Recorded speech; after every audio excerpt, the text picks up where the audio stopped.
hawak ko ngayon is the upgraded version ni F998 and ang pangalan niya is F999, no? Kung alam niyo yung voice quality ni F998, mas upgrade to, idol, no? Kaya ayan, samahan niyo ko mag-unbox and review natin yung aspects. Pero before that, intro muna tayo.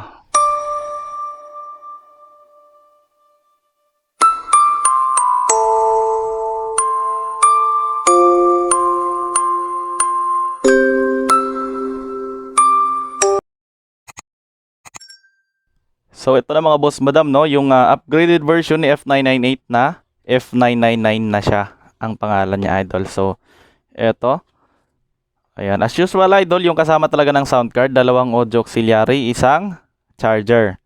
So ganito, and yung item natin, ito siya. And meron din siyang kasamang manual, no? And read before you use, idol, no? Just read first before you use para may guide kayo, and may warranty na rin yan, idol, oh. So yun, just keep the idol, the receipt manual, no? Just keep the manual para may babalikan kayo if ever may sira yung item. So ito siya, idol.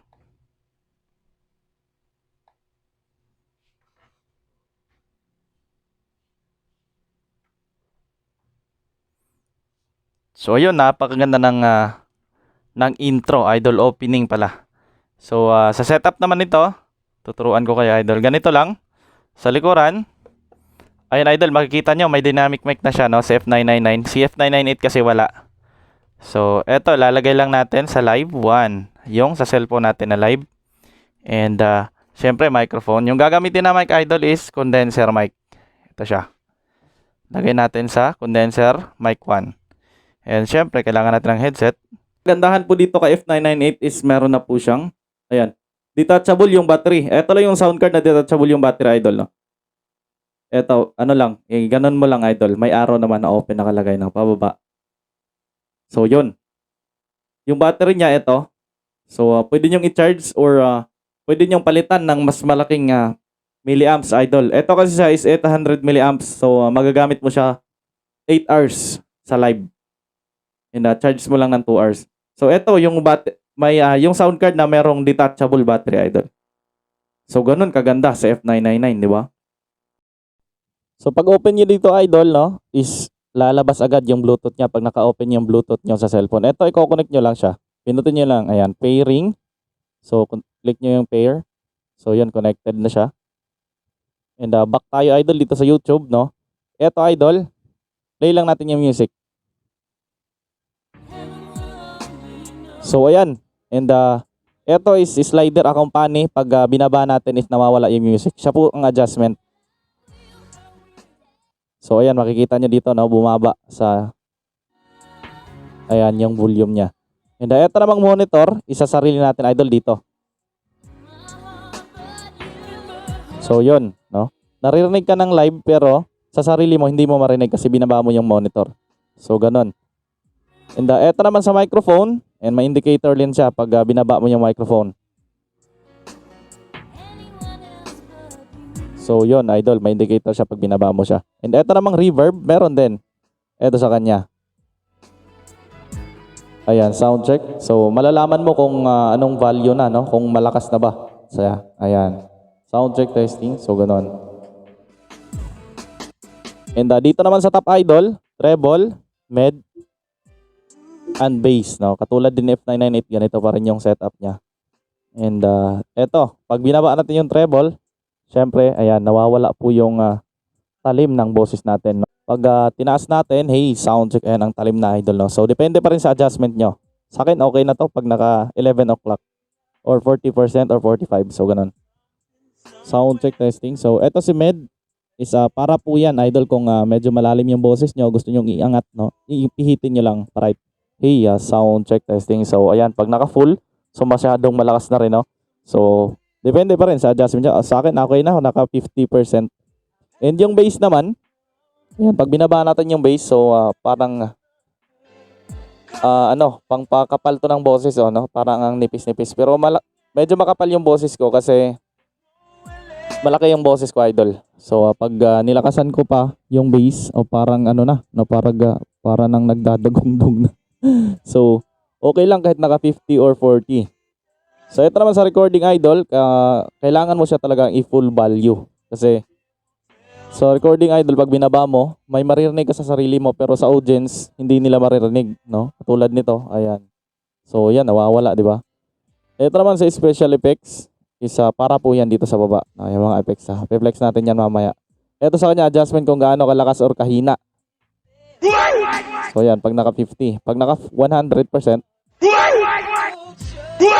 ayun. So, pag nakababa, ay wala, negative. So, depende pa rin sa adjustment nyo. Kung ano, gusto nyo masyadong malakas o masyadong mahina. Ilan sa eliminate is the -1. So, ito siya, si eliminate. Mawawala yung vocals, no? And bass na lang matitira. And mga instrument, mawawala rin.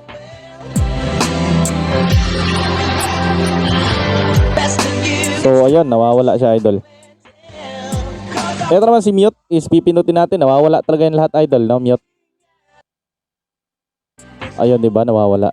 So, internal play, pag nagko-connect kayo ng PC or laptop, no, gusto nyo doon galing yung music, papasok dito and papasok sa live nyo. So, pipinutin mo siya, idol, para bumalik siya dito, papunta sa live. And ito si ducking is yung humihina, yung voice, yung voice over na, yun? Yung pangalan doon, voice over, no? So, ito sa kanya, iniba lang yun, idol, no, para malito kayo. Please charge. Para malito kayo, iniba lang. So, ito naman si denoise, idol, kailangan ayan, steady lights yan. Kasi pag ganito, pag walang denoise. So, ganyan pag walang denoise. Pag meron, so merong medyo konti lang kasi medyo tahimik naman yung lugar ngayon. Yung pwesto ko ngayon kasi tanghali pa naman, hindi pa naman hapon. Pag hapon kasi meron ng mga motor, yung mga bumibili sa palengke kasi palengke itong tapat namin eh. So, ito siya is the Bluetooth, no? Pag pinindot mo siya, kung gusto mo siya i-disconnect, pindutin mo lang siya, idol. And ito naman, idol, is the vocals mode po yan sila, no? Pag pinindot natin primal sound, is original sound, yung walang halong timpla, kahit lagyan natin ng reverb. Ayan, may reverb tayo. So, pipindutin natin. Sound check testing. So, ayan, original voice ko, no? Yung walang halong timpla na boses, ganyan yung boses ko. Ayan, sound check. So, eto naman, pwede mong lagyan ng reverb sa recording studio.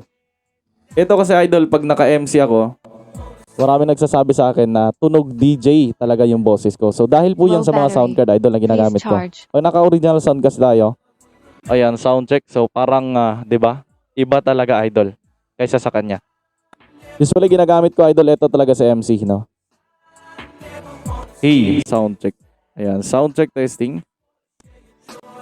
Hey, sound check. So, ganyan yung vocals ng POP. And eto naman sa MC. Sound check testing. So, mas maganda sa MC, no? Pero depende pa rin sa inyo, idol, kung alin yung magustuhan nyo.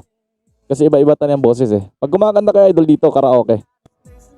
Sound check testing. So, ayan, pag kumakanta kayo. And lagyan nyo lang ng reverb, no? Pihitin nyo lang. Ayan. I-adjust nyo lang kung alin yung swak sa boses nyo, sa kanta nyo. Sound check, testing, sound check. So, ganun. I-sound check nyo muna bago nyo gamitin. So, electric sound is the auto-tune, idol. Yung mga nag-co-compose ng music, ng rap, no? Yan yung ginagamit nila. Female voice. Ito naman yung Ito naman yung voice changer. Ayan siya.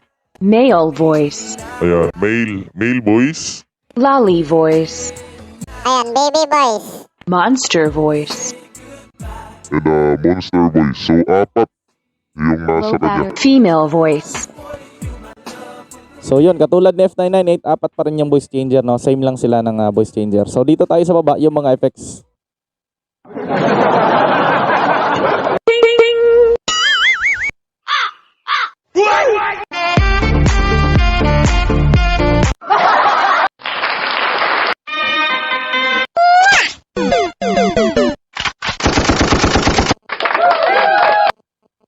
Awesome! I love it! You guys are so great!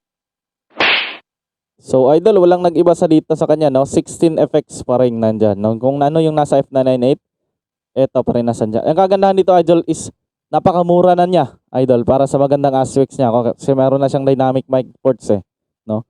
So napakamura na niya idol. And unlike the F998 is dalawa, isang mic lang yung pwede. Sa kanya kasi dalawa. And eto, binawasan lang yung live platform. Sa F998 kasi tatlo, sa kanya dalawa lang. So, anin mo yung napakaraming live. And kung gusto niyo bumili nito, yung link, alam nyo na, nasa baba lang.